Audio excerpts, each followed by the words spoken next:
Salut tout le monde, pour cette vidéo, on va mesurer quel peut être l'impact de la possibilité de l'arrivée de l'OLED auprès du fan d'iPad Pro.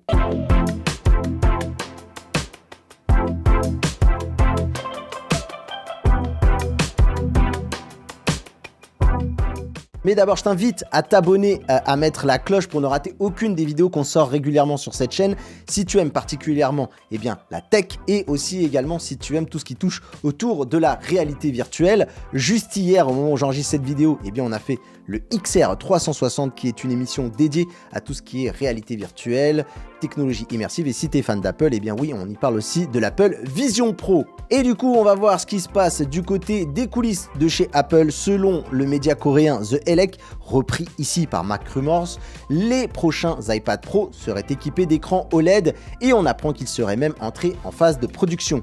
Derrière ces écrans, des noms comme LG Display qui sont bien connus dans le domaine de la confection de dalles OLED pour les TV de toute marque et Samsung Display seraient à la manœuvre. Les deux entreprises sont chargées de créer ce que l'on appelle le Thin Film Transistor, baptisé TFT pour ne pas se prendre la tête, qui est, pour faire simple et rapide, une couche de transistor qui permet de contrôler la luminosité et la couleur des pixels de manière individuelle.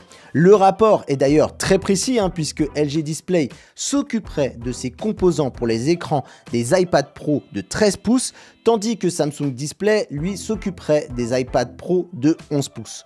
Le mois de mars est indiqué dans ce rapport pour l'entrée en production de masse pour ces iPad Pro. Il serait question d'une sortie pour le mois d'avril. D'ailleurs, une autre source pointe exactement cette période. Il s'agit du célèbre analyste Ming-Chi Kuo. Si tu suis un petit peu toutes les rumeurs autour d'Apple, c'est un incontournable. Il a déclaré que les nouveaux modèles d'iPad Pro seraient lancés au deuxième trimestre de 2024, ce qui est exactement dans la fourchette de ce qu'annonce ce rapport. Pour The Elec, on peut s'attendre à une annonce lors d'un événement qu'Apple pourrait lancer en mars. L'iPad Pro n'arriverait d'ailleurs pas seul puisque l'iPad Air serait lui aussi de la partie et cette génération apporterait une nouveauté puisque on est sur un modèle qui serait disponible pour la première fois en deux tailles. Comme à son habitude, on peut parier que les précommandes seront lancées durant l'événement pour une disponibilité 1 ou 2 semaines après avoir passé commande. Pour le reste des informations concernant les iPad Pro, on s'attend à ce qu'ils soient équipés de la fameuse puce M3, ce qui permettra une montée en puissance, notamment sur la partie graphique. Et je trouve que ça donnera un très beau produit pour lancer une partie de Resident Evil Village, RE4 ou même Assassin's Creed Mirage. Voilà, avec une très belle surface d'écran et une nouvelle technologie aussi très appréciée pour les gens qui aiment tout ce qui est coloré. L'OLED serait une grande première pour les iPads. La technologie, elle est déjà utilisée sur l'iPhone et l'Apple Watch. La question ici cruciale, ça va être de voir quel va être l'impact sur le prix. Est-ce que Apple va tout de même essayer de contenir ce tarif pour éviter que le consommateur fasse la grimace ou va-t-il faire comme il le fait parfois, assumer une note assez salée? Et là, je me tourne vers toi, dis-moi si d'ailleurs l'arrivée de l'OLED sur l'iPad Pro, c'est un game changer. Est-ce que tu en as un et est-ce que tu auras envie de remplacer ton iPad Pro actuel par un iPad avec de l'OLED?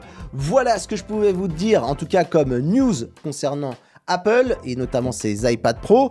Moi, c'est un produit que j'aime bien, l'iPad Pro. J'ai jamais passé le cap d'en acheter un, mais très clairement, c'est un des produits qui aurait pu me faire de l'œil, en plus, par exemple, du MacBook Pro que j'ai ici.